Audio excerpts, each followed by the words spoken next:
جب صحابہ کرام حبشہ ہجرت کر گئے، یہ مسند احمد بن حنبل میں حدیث ہے، جب حبشہ ہجرت کر گئے تو کفار نے اپنا وفد بھیجا تاکہ مسلمانوں کو وہاں سے نکالیں۔ حبشہ کا دربار لگا، کفار کا وفد کھڑا ہو گیا، صحابہ کرام کا وفد کھڑا ہے۔ حبشہ کے بادشاہ نجاشی نے کہا مسلمانوں کو اپنا کوئی نمائندہ کھڑا کرو اور مجھے بتاؤ یہ جو شکایت لے کے آئے ہیں قریش مکہ کے لوگ کہ تم نے مذہب چھوڑ دیا ہے اپنا، وہ کون ہے جس نبی پر ایمان لائے ہو؟ اس نبی کا تعارف کیا ہے؟ اس کی تعلیم کیا ہے؟ وہ تمہیں کیا کہتا ہے؟ شاہ حبشہ نجاشی نے سوال کیا تو مسلمانوں کی، صحابہ کرام کی نمائندگی کرتے ہوئے حضور کے چچا زاد حضرت جعفر بن ابی طالب کھڑے ہوئے، حضرت سیدنا علی المرتضیٰ کرم اللہ وجہ الکریم کے بھائی کھڑے ہوئے۔ انہوں نے خطاب کیا، ایھا الملک کنا قوما اہل جاہلیت نعبد الاصنام ونأکل المیتۃ ونأتی الفواحش ونقطع الارحام۔ یہ بگننگ ہے۔ اس نے کہا بادشاہ ہم جاہل لوگ تھے، ہم بتوں کو پوجتے تھے، ہم مردار کھاتے تھے، بے حیائی بے شرمی کے کام کرتے تھے، ہم رشتہ داریوں کو توڑتے تھے، قطع رحمی کرتے تھے، ہم پڑوسیوں کے ساتھ بدسلوکی کرتے تھے، پڑوسیوں پہ ظلم کرتے تھے، پڑوسیوں کے دل دکھاتے تھے۔ ہمارے میں سے جو طاقتور تھا وہ کمزور کو کھا جاتا تھا، لوٹ لیتا تھا کمزور کو۔ ہمارے معاشرے میں کمزور کو کوئی پناہ اور حفاظت نہ تھی۔ ہم اسی طرز پہ زندگی گزار رہے تھے، ظلم پر، جبر پر، بے حیائی پر، بے شرمی پر، حق تلفی پر، ناانصافی پر، بت پرستی پر، نجاست پر، غلاظت پر ہماری زندگی گزر رہی تھی۔ اس حال میں اللہ نے ایک پیغمبر کو بھیجا اور ہم اس پیغمبر کے نسب کو جانتے تھے، ان کی حسب کو جانتے تھے، ان کی صدق و امانت کو جانتے تھے، عفت و عصمت کو جانتے تھے۔ ہم انہیں پہچانتے تھے کہ یہ پاک ہیں، صاف ہیں، سچے ہیں، امین ہیں، معتمد ہیں۔ انہوں نے آ کے ہمیں کہا کہ ان بتوں کی پوجا چھوڑو، ایک اللہ کی عبادت کرو۔ اس نے کہا ان کی تعلیم کیا ہے؟ انگلیوں پر گنتے جائیے اور دہراتے جائیے۔ کہا کہ انہوں نے ہمیں سچ بولنے کا حکم دیا۔ کیا؟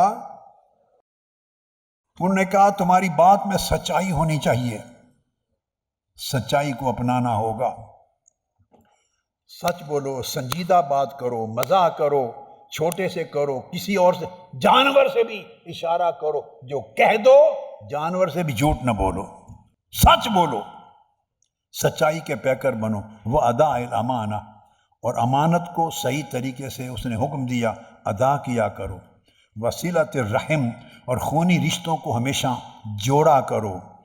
وحسن الجوار، اور پڑوسیوں کے ساتھ اچھا سلوک کیا کرو۔ یہ اب پیکج سمجھا رہا ہوں، یہ ہے سیرت محمدی صلی اللہ علیہ وسلم۔ ایک سٹیٹمنٹ ہے جو شاہ حبشہ نجاشی کے دربار میں جعفر بن ابی طالب جاری کر رہے ہیں، خطاب کر رہے ہیں کہ آقا علیہ السلام نے یہ تعلیم دی۔ یہ وہ کنسپٹ ہے جو صحابہ کرام نے آقا علیہ السلام سے سمجھا، جس پر انہوں نے اپنی زندگیاں استوار کی، جس پر انہوں نے اپنا معاشرہ بنایا، اور جن قدروں پر امت محمدی قائم ہوئی، وہ قدریں ہم میں کہاں ہیں؟ ہم تو خرافات میں کھو گئے، ہم تو فسادات میں کھو گئے۔ یہ اصل ویلیوز ہیں جن سے انسان انسان بنتا ہے اور پھر انسان مسلمان بنتا ہے۔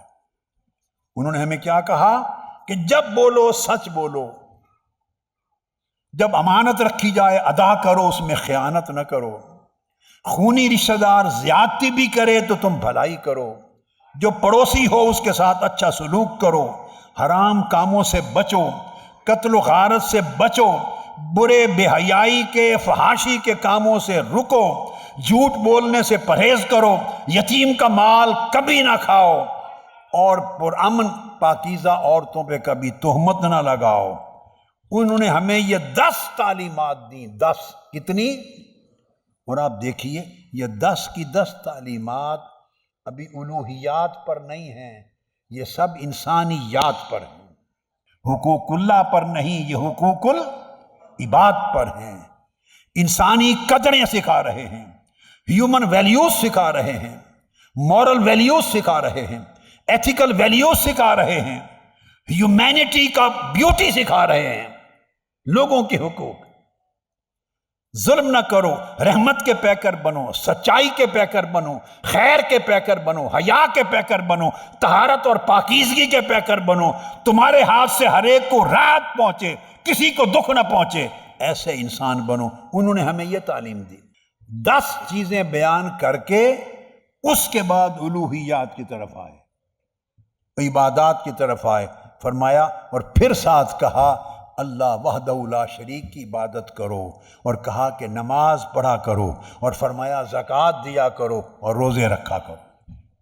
یہ پریفرنس کو دیکھیں، پہلے آقا علیہ السلام نے یہ کل 14 تعلیمات محمدی بیان کی حضور کی سیرت سے۔ کتنی؟ بولیے تاکہ آپ کو یاد رہے، کتنی؟ 14 میں پہلی 10، 14 میں پہلی 10 جو ویلیوز آقا علیہ السلام نے بیان کی، پہلی 10 اس میں انسان بنایا۔ بولیے، اس میں ہمیں انسان بنایا، اور آخری 4 ویلیوز کے ذریعے ہمیں مسلمان بنایا۔ یہ ہے سیرت محمدی۔